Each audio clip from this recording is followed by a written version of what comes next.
we saw, so obviously the news with the LA Galaxy, Chris Klein has finally been dismissed after a long protest from a lot of the supporters groups. And we also protest from the win column as well. They're just allergic to it. The win column is like, we ain't having y'all, bro. You banned from the win column, though. But the LA Galaxy, the players went, and their coach Greg Vanney went up to the supporters, and the supporters were vocal and saying, like, you know, obviously they voiced their displeasure with how the team has been playing. But it obviously mimicked exactly what was going on in Milan when the players were speaking to the Ultras. So now this is catching on. Because now we saw that one, and then we just had another one last night with NYCFC. A little less formal.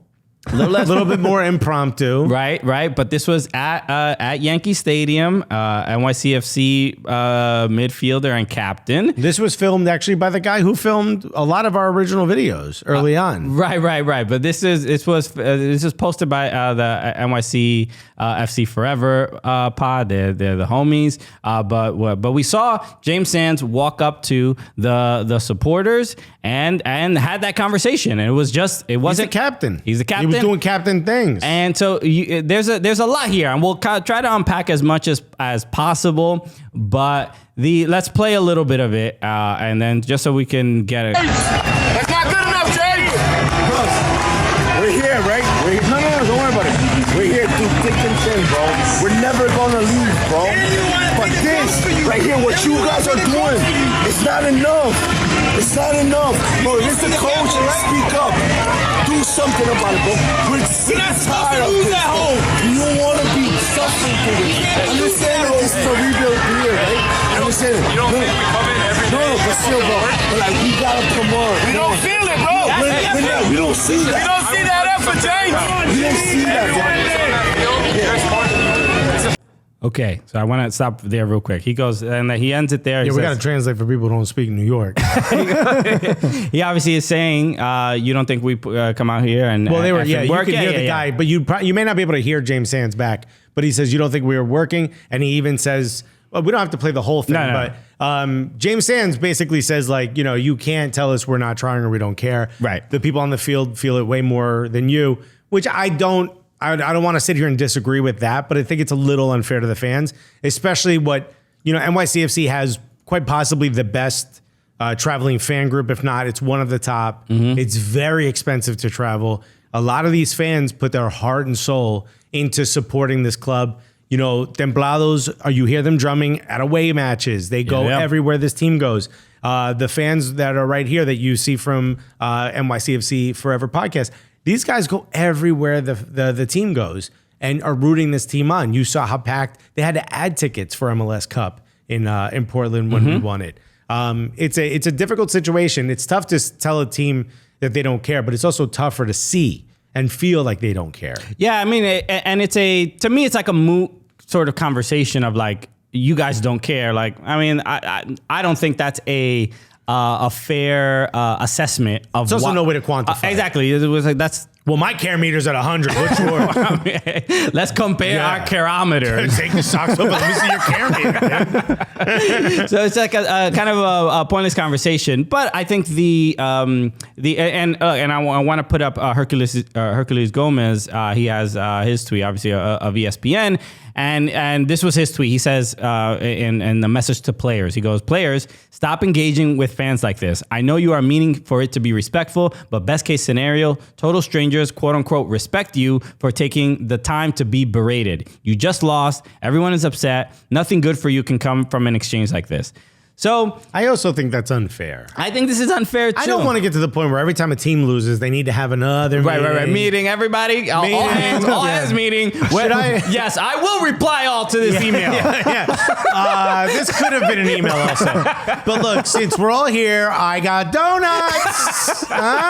So we don't need that. But I think, look, there's a couple things here. I have respect for the fans for voicing their opinion. I have huge respect for James Sands for walking up and having the conversation, whether it's kind of productive or not. But I think in your ticket, it doesn't say you get to watch a match and have a conversation with the player. Right. The player doesn't have to listen to you. The player doesn't have to walk up and be like, "What's on your mind?" It's like no. You seem to be in a good mood, my I guy. don't want an autograph. I don't want an autograph. This is good. This is your review. Yeah. This is your quarterly review. I have the year-end feeling review. stick. It is my time to Right. So I want to bring up a few things from earlier this year. So, but I look, James Sands, homegrown player for NYCFC, obviously a young man. What is he, 21, 22 at this point? Yeah. But he's been with the club, started Since with the the club. academy days. Yes, when he was like 15, 16 years old. 22. It showed a lot of maturity for him to go up to fans, and he ended it. We didn't play in this when we were playing that clip, but he said at the end, he said, "Don't tell us we don't care. It's disrespectful." Which is true. And he walked away. And he has every right to say that. 100%. As much as the fans have the right to voice their opinion. Everybody has the right to do either thing.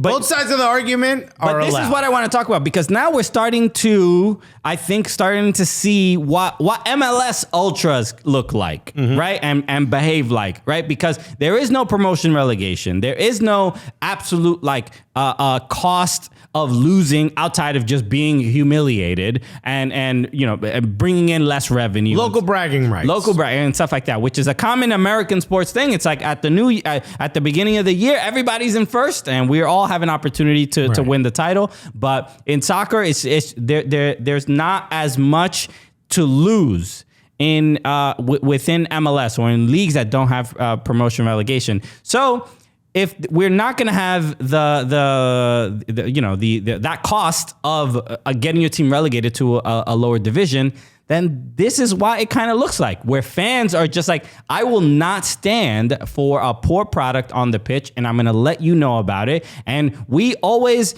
envy what happens in England, in Germany, in Italy. We see the giant tifos, we see the passionate supporters, the tattoos on their body. We love all of that stuff. And and that's the thing, on TV, it looks nice. And we see how the leagues use that to their advantage. They're like, look at how colorful and this league is with so passionate. But then when you're face to face with these passionate supporters, this is what they're like. Yeah. You're like, oh, okay, well, this is a little too much for me. Can we get a metal detector to check them for passion? Because it's just a little, I think people can feel like it's a little excessive, but I see this. But also, this is a very soccer specific thing, because ain't never been no meetings with the fans at a Jets game. Sure. No, not at all. But I also think there's a little bit, with soccer, because the people think it's like, if they feel it's the everyman's game. Right. Like we've stood next to players. We're like taller than some of these elite athletes, and we just assume like, all right. I mean, if you could do it, right. Like, I mean, how far am I? I should have got my fancy feet out earlier. I mean, I could train 2 weeks and be like you, right? It's nothing. So it seemed just so, they're so much more relatable to us as just like normal people. So, but this is what That's true, though. If you said to a bunch of NFL players, you don't care enough, and they said, what'd you say? You'd be like, nothing. I didn't say nothing. I don't know. What did you hear? Man, there's whole hand. How you give me a full face mush? I'm glad you're here, actually, because I was just gonna say, bro, you trying your hardest, bro. you are. I love you, DeBrickashaw. You are great. Yeah. I might change, but I'm now Alexis Shaw.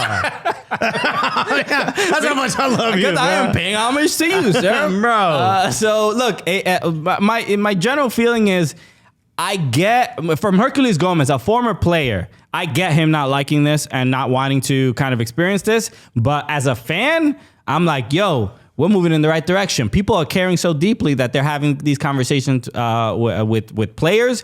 And yeah, it can go for like a viral moment and blah, blah, blah. But it's a sign that American fans are really caring about this sport to the degree where it's like they're frustrated with their players. And I always say this, like, but let's just be clear. It didn't work in Milan. It hasn't worked in LA. I'm not saying it's productive. Yeah. No. I'm just saying. Well, if we're gonna mimic something that works. There's meetings don't work. But more than anything, it's just like this is the general feeling that and we've traveled to many different countries and watched games and stuff like that.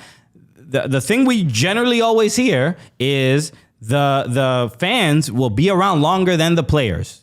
The fans there's going to be roster changes year after year, decade after decade. They're going to always see a bunch of different faces, but those fans will always be there. And that is the requirement or obligation that the players have to those fans. So that's why I respect LA Galaxy players and going up to the fans and just having a conversation, because I think because it's very easy to not do that. Exactly. And so it, to me, like if you and I had a bad episode and there was a bunch of Cooligans fans outside who said, I want to have a conversation with you, I'd be like, let's do it. Let's do it next week.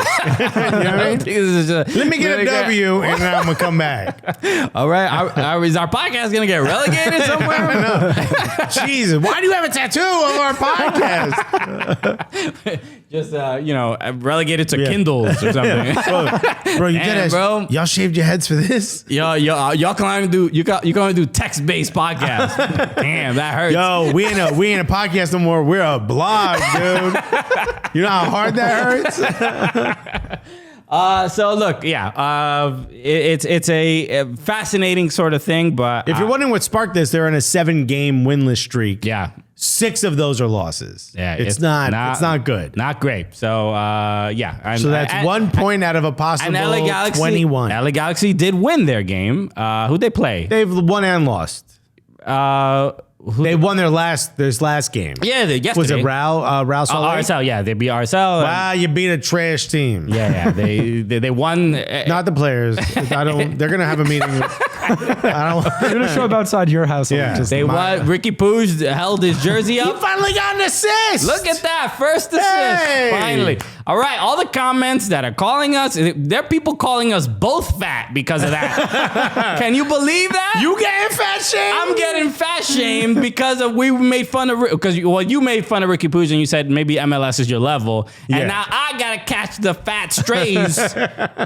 This is unheard of. Stray bacon being tossed at us, bro.